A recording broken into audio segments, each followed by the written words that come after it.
नमस्कार बच्चों, दीपक high school Amreli की ओर से YouTube की चैनल में आपका स्वागत है। मेरा विषय हिंदी है। कक्षा 10वीं के हिंदी का जो दूसरा गद्य है, दूसरा पाठ है और उसका नाम है बूढ़ी काकी। आज हम उसके बारे में चर्चा करेंगे। आज हम उस गद्य को पढ़ेंगे। बूढ़ी काकी, उसके लेखक है प्रेमचंद जी। प्रेमचंद जी का नाम आपने सुना ही होगा। उनका जन्म सन 1880 और उनका निधन सन 1936 में हुआ था। प्रेमचंद जी के जीवन के बारे में हम परिचय ले तो प्रेमचंद जी का जन्म उत्तर प्रदेश के वाराणसी के नज़दीक लम्ही नामक गांव में हुआ था। उनका मूल नाम धनपत राय था। वे उर्दू में लिखते थे, लेकिन बाद में वे हिंदी में लिखने लगे और उसी कारण उसे नाम मिला प्रेमचंद। प्रेमचंद जी के बारे में यहाँ हम देख सकते हैं। प्रेमचंद जी ने प्रारंभ में कुछ वर्षों तक वे स्कूल में रहे। बाद में शिक्षा विभाग में डिप्टी इंस्पेक्टर रहे। स्वाधीनता आंदोलन में उन्होंने भाग लिया और उन्हीं के कारण उन्होंने अपनी नौकरी छोड़ दी। वे भारत के प्रति अधिक स्नेह में डूबे हुए थे।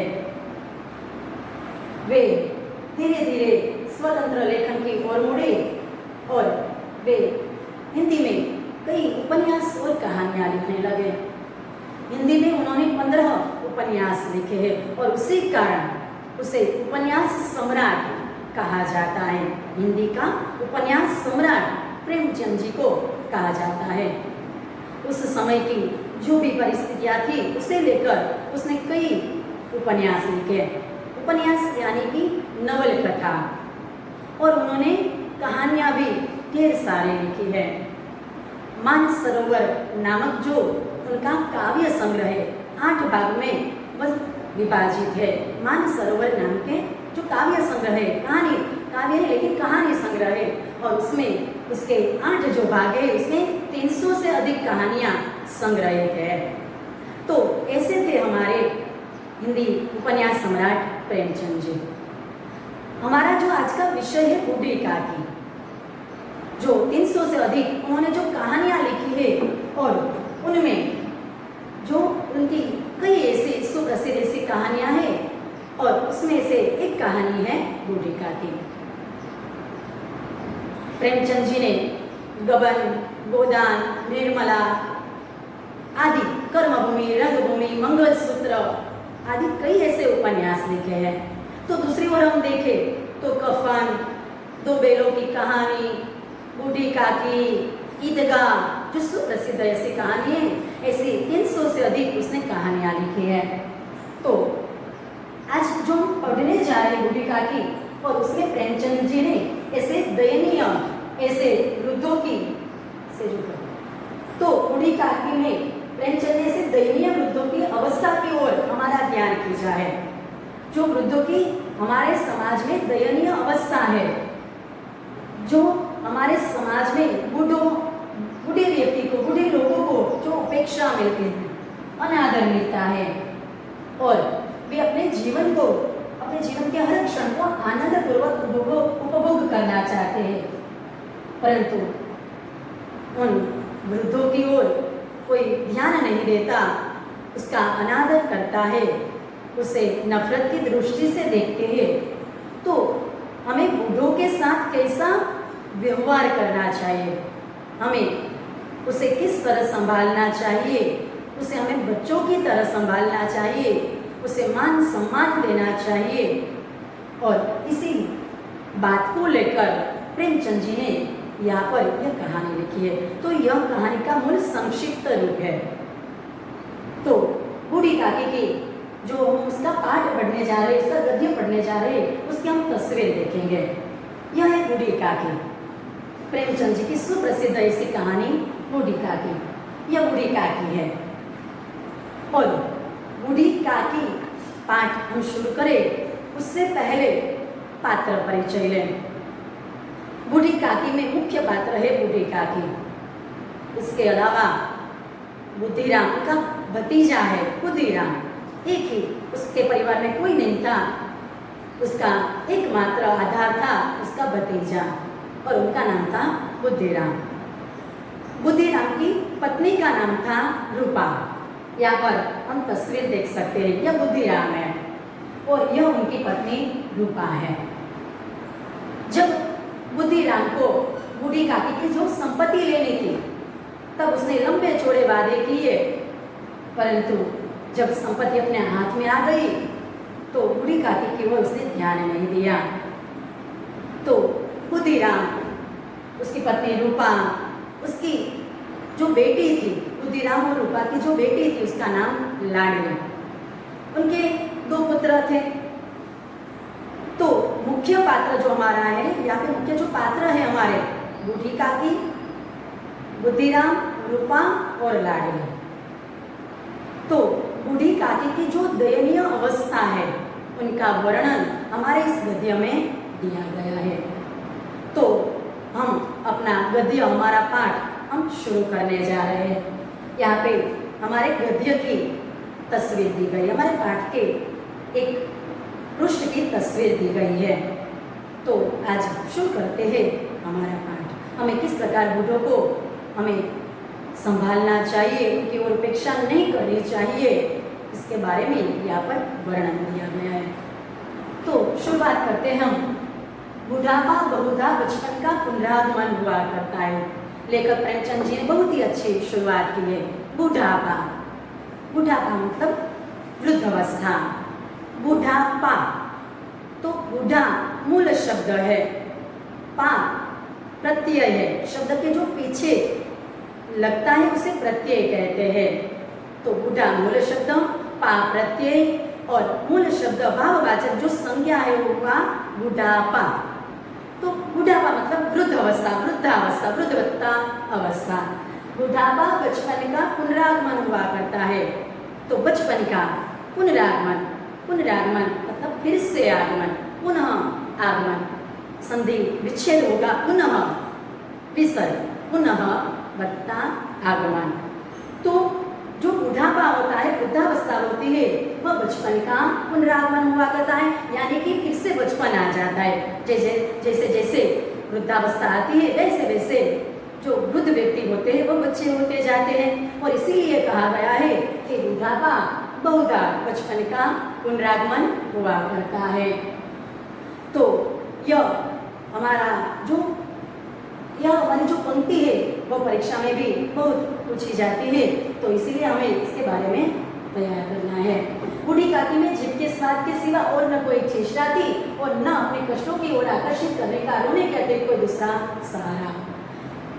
बूढ़ी काकी में जीभ के स्वाद के सिवा, बूढ़ी काकी में सिर्फ एक ही जो स्वाद रह गया था और वह था जीभ का स्वाद, जिसे हम रसास्वाद कहते हैं। जीभ का स्वाद यानी रसास्वाद, बाकी और कोई चेष्टा नहीं थी। चेष्टा मतलब इच्छा। तो बूढ़ी काकी में जीभ के स्वाद के सिवा और कोई चेष्टा नहीं थी, न अपने कष्टों की ओर आकर्षित करने का, रोने के अतिरिक्त कोई दूसरा साधन। अब अपना दुख व्यक्त करना हो, बूढ़ी काकी को अपना दुख व्यक्त करना हो तो वह कैसे व्यक्त करे, और इसीलिए उसके पास एक ही साधन था, वह था रोना। तो अपना जब दुख व्यक्त करना हो तो वह रोने लगती थी।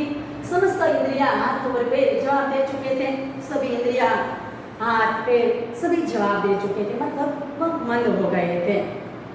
जमीन पर पड़ी रहती और घर वाले कोई बात उनकी इच्छा के प्रतिकूल करते, भोजन का समय टल जाता या उसकी मात्रा कम होती, अथवा बाजार से कोई वस्तु और आती और न मिलती तो वह रोने लगती। उनका रोना सिसकना साधारण रोना न था, वे गला फाड़ फाड़ कर रोती थी।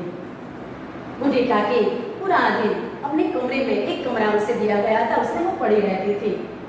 और जब घर वाले, घर के जो सभ्य है, उनकी कोई बात उनकी इच्छा के प्रतिकूल करते, प्रतिकूल मतलब विरुद्ध, तो घर के जो सभ्य थे उनकी इच्छा के विरुद्ध कोई कार्य करते तो वह, और भोजन का समय टल जाता तो वह गला फाड़ फाड़ कर रोती थी। गला फाड़ फाड़ कर रोना मतलब बहुत ही जोर जोर से रोना। तो किस प्रकार रोती थी, वह क्यों रोती थी, तो यहाँ पर 4 बातें दी गई है। एक तो जब भोजन का समय टल जाता, जो भोजन का समय होता है 12 बजे का, उसके ऊपर जो 1 बजे या 1 हो जाए तो वह रोने लगती थी, 1 घंटा हो जाए तो वह रोने लगती थी। भोजन का समय टल जाता, बाजार से कोई वस्तु आती और उसे न मिलती तो वह रोने लगती थी। तो इस प्रकार कई जो बातें हैं, तो उसे जब न मिलती तो वह रोने लगती थी। उनके पति को स्वर्ग सिधारे बहुत वक्त हो चुका था। उनके पति को स्वर्ग सिधारे, मुहावरा है स्वर्ग सिधारना, मतलब मृत्यु हो जाना। तो उनके पति की मृत्यु हुई, उसे कई वक्त हो गया था। बेटे तरुण हो होकर चल बसे थे। तरुण यानी युवान, तरुण का किशोरावस्था ऐसा भी हम ले सकते हैं। तो उनके बेटे 2-3 बेटे थे और वे सभी तरुण होकर यानी कि किशोरावस्था में वह चल बसे थे। चल बसना मतलब मृत्यु हो जाना। अब एक भतीजे के सिवा और कोई न था और उसने उसी भतीजे के नाम उन्होंने अपनी सारी संपत्ति लिख दी। बुधिराम उनका भतीजा था और उनके सिवा उसके जीवन में कोई नहीं था और उसने अपनी सारी संपत्ति बुधिराम के नाम लिख दी। उसे ऐसा भरोसा था कि बुधिराम मुझे बहुत ही अच्छी तरह से संभालेगा और इसीलिए अपनी सारी संपत्ति उसने बुधिराम के नाम लिख दी। जब संपत्ति लेनी थी तो बुधिराम ने लंबे चौड़े वादे किए। मुहावरा है लंबे चौड़े वादे करना, मतलब बड़े बड़े झूठे वादे करना। तो बुधिराम ने कई बड़े बड़े वादे किए, परंतु किंतु वे सब वादे केवल पॉलिटिकों के, दलालों के दिखाए हुए सब्ज बातें। सब्ज बात का अर्थ भी होता है बड़े बड़े झूठे वादे करना। तो यह कैसे वादे थे? ऊपरी तौर पर थे, क्योंकि संपत्ति लेनी थी तभी उसने ऐसी बात कही। जब संपत्ति आ गई तो वह सब कुछ भूल गया। तो दलालों की तरफ जिस प्रकार कोई वस्तु लेनी होती है, वह दलाल वह कोई कार्य के लिए प्रशंसा करता है, उसी प्रकार उसने भी बूढ़ी काकी को संभालने की बात कही, लेकिन वह बात बिल्कुल व्यर्थ थी। और जब उसने संपत्ति ले ली तो उसके जो सब वायदे थे, जब संपत्ति लेनी थी तो उसके जो वायदे थे वो सब जवाब की तरह थे, मतलब वह बड़े बड़े झूठे वादे थे। यद्यपि मतलब परंतु उस संपत्ति की वार्षिक आय काम न थी, तथापि बूढ़ी काकी को पेट भर भोजन कठिनाई से मिलता। बूढ़ी काकी ने जो संपत्ति दी और उस संपत्ति की जो आय थी वह बहुत ही ज्यादा थी, परंतु बूढ़ी काकी को पेट भर भोजन भी प्राप्त होता नहीं थी। यानी कि बुधिराम और उनके पत्नी जो रूपा थी उसे पेट भर भोजन भी देते नहीं थे, उसकी संपत्ति में से भी उसे भोजन देते नहीं थे। संपूर्ण परिवार में यदि काकी से लड़कों को बूढ़ों से स्वाभाविक विद्वेष होता है, लड़कों का बूढ़ों से स्वाभाविक विद्वेष होता है, और फिर जब माता पिता का यह रंग देखते हैं तो वे बूढ़ी काकी को और सताया करते हैं। लड़कों का बूढ़ों से स्वाभाविक विद्वेष होता है, विद्वेष यानी विरोध। तो स्वाभाविक है कि जो घर में जैसा बर्ताव होता है वो बच्चे देखते हैं, तो माता पिता जैसा बर्ताव करते हैं वो बच्चे देखते हैं, और इसी कारण रूपा बुधिराम बूढ़ी काकी को सताते थे। और इसीलिए उनके जो बच्चे थे, 2 बच्चे, लाडली नहीं लेकिन जो 2 बच्चे थे उसे सताया करते। तो माता पिता यह व्याकरण हुआ, और व्याकरण का एक प्रकार है समास, और उसमें भी द्वंद्व समास। माता पिता, माता और पिता, जहाँ पर पूर्व पद, पहला पद मतलब पूर्व पद, दूसरा पद मतलब उत्तर पद, आखिरी पद जो है वह उत्तर पद। तो जब 2 पद, पूर्व पद और उत्तर पद जहाँ पर मुख्य होते हैं, तो समान होते हैं, और तब बनता है द्वंद्व समास। तो माता और पिता, तब जब बच्चे अपने घर में माता पिता का बर्ताव देखते हैं, बूढ़ों के प्रति बर्ताव देखते हैं, तो बच्चे भी ऐसा करते हैं। और इसीलिए यह भी परीक्षा में पूछा जाता है कि लड़कों का बूढ़ों से स्वाभाविक क्या होता है, मतलब विद्वेष होता है, मतलब विरोध होता है। और बच्चे भी बूढ़ी काकी को सताया करते हैं। कोई चुटकी काटकर भाग जाता, कोई उन पर पानी की कुल्ली कर देता। उनके जो 2 बेटे थे और वे दोनों बेटे बूढ़ी काकी को चुटकी काटकर भाग जाते या उन पर पानी की कुल्लियां करते। काकी चीख मारकर रोती, परंतु यह बात प्रसिद्ध थी कि वे केवल खाने के लिए रोती है, अतएव उनके संताप और आर्तनाद पर कोई ध्यान नहीं देता था। बच्चे उसे बहुत ही सताया करते थे बूढ़ी काकी को, लेकिन घर में ऐसा होता था कि सभी को ऐसा लगता था कि जब बूढ़ी काकी को भूख लगती है तभी वह रोती है, और इसीलिए अतएव यानी इसीलिए उनकी संताप यानी दुख और आर्तनाद यानी दुख की चीख, तो उसके आर्तनाद पर कोई ध्यान देता नहीं था। बच्चे उसे परेशान करते थे तो सभी को लगता था कि वह खाने के लिए रो रही है। संपूर्ण परिवार में यदि काकी से किसी का अनुराग था तो बुद्धिराम की छोटी लड़की लाडली थी। अब यहाँ पे यह कहा गया है कि परिवार में बुद्धिराम, रूपा, उनके 2 बेटे और उनकी जो पुत्री थी लाडली, यह तस्वीर लाडली की है, वह बहुत ही अच्छी थी। वह बूढ़ी काकी को बहुत ही अच्छी तरह से संभालते थे और उसे खाने के लिए भी वो देती थी। यहाँ पर हम उसकी तस्वीर देख सकते हैं कि वह बूढ़ी काकी के लिए खाना ले जा रही है। तो लाडली को बूढ़ी काकी से बहुत ही प्यार था। तो घर में किसी को बूढ़ी काकी के प्रति अनुराग था, अनुराग यानी प्रेम, तो वह लाडली को था। और वह लाडली अपने दोनों भाइयों के घर से अपने हिस्से की मिठाई और चबेना बूढ़ी काकी के पास बैठकर खाया करती थी। लाडली के जो 2 भाई थे वह लाडली का नाश्ता, उनकी मिठाइयाँ कुछ भी वह खा जाया करते थे, और इसीलिए अपने दोनों भाई से बचने के लिए वह बूढ़ी काकी के पास जाकर बैठ जाती थी। और बूढ़ी काकी उनका रक्षागार थी, रक्षागार। तो संधि विच्छेदों का रक्षा वत्ता आगार, रक्षा वत्ता आगार मतलब स्थान, तो रक्षा का स्थान, रक्षा का आगार। तो बूढ़ी काकी उनका रक्षागार थी। और यदि भी काकी की शरण उनकी लोलुपता के कारण महंगी पड़ती थी, हाँ काकी की शरण में वो जाती थी तो थोड़ी मिठाइयाँ काकी को भी देनी पड़ती थी, क्योंकि जो बूढ़ी काकी की स्वादेंद्रिया थी वह बहुत ही सतेज थी, और इसीलिए थोड़ी उसे वह लोलुपता बूढ़ी काकी की महंगी पड़ती थी। परंतु भाइयों के अन्याय से वह कई अच्छी थी। इस स्वार्थानुकूलता ने उन दोनों में सहानुभूति का आरोपण कर दिया था। तो यह भी संधि विच्छेदों का स्वार्थवत्ता अनुकूलता, दोनों ओर से स्वार्थ था। लाडली को अपनी मिठाइयाँ बचानी थी तो बूढ़ी काकी को थोड़ी मिठाइयाँ प्राप्त करनी थी। तो इस दोनों में स्वार्थ का भाव था। तो स्वार्थानुकूलता ने उन दोनों में सहानुभूति यानी लगाव, प्रेम का आरोपण कर दिया था। रात का समय था, बुद्धिराम के द्वार पर सहनाई बज रही थी। गांव के बच्चों का झुंड विस्मयपूर्ण नेत्रों से गाने का रसास्वाद कर रहा था। अब यहाँ पर प्रेमचंद जी ने कहा है कि एक दिन रात का समय था और बुद्धिराम के बेटे का तिलक था। बुद्धिराम का जो बेटा था मुखराम, उनका तिलक था, और इसीलिए वहाँ पर उनके घर पर शहनाई बज रही थी। संगीत का एक वाद्य है वो बज रहा था, और गांव के सभी बच्चे इस शहनाई की ओर या इस संगीत की ओर विस्मय यानी आश्चर्य, नेत्र मतलब आप, तो आश्चर्यचकित होकर वे जो गाना है उसका रसास्वाद कर रहे थे, रस का आस्वाद ले रहे थे। आज बुद्धिराम के बड़े लड़के मुखराम का तिलक आया है, ये उसी का उत्सव है। घर के भीतर स्त्रियां गा रही थी। आज बुद्धिराम के बड़े लड़के मुखराम का तिलक का सगाई का प्रसंग था, और यह उसी का उत्सव है। घर के भीतर स्त्रियां, जब हम स्त्री एक ही लिखते हैं तो वह स्त्री दीर्घ होता है, लेकिन जब हम बहुवचन लेते हैं तो इस प्रकार लिखा जाता है। तो घर के भीतर जो स्त्रियां थी वह मंगल गीतों गा रही थी, और रूपा मेहमानों के लिए भोजन के प्रबंध में व्यस्त थी।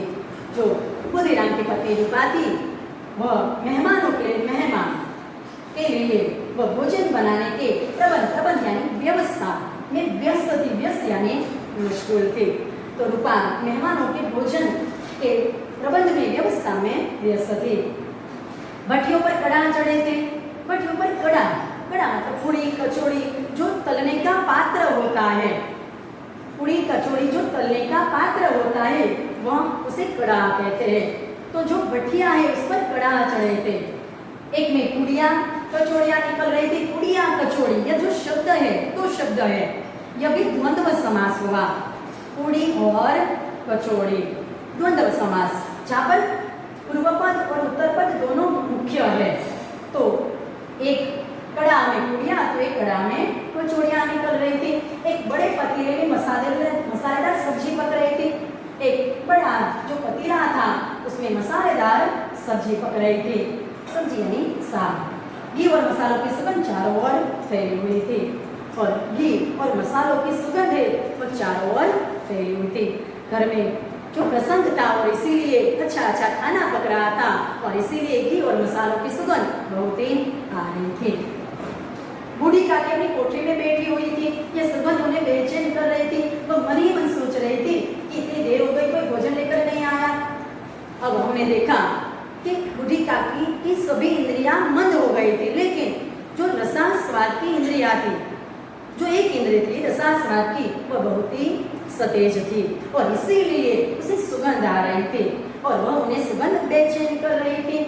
और वह मन ही मन सोच रही थी कि इतनी देर हो गई, अभी तक कोई मेरे लिए खाना लेकर क्यों नहीं आया, सब लोग भोजन कर चुके हैं। ऐसी वो कल्पना करते हैं कि मालूम होता है सब लोग भोजन कर चुके हैं। यह सोचकर उन्हें रोना आया, परंतु अपशकुन के डर से वे रो न सके।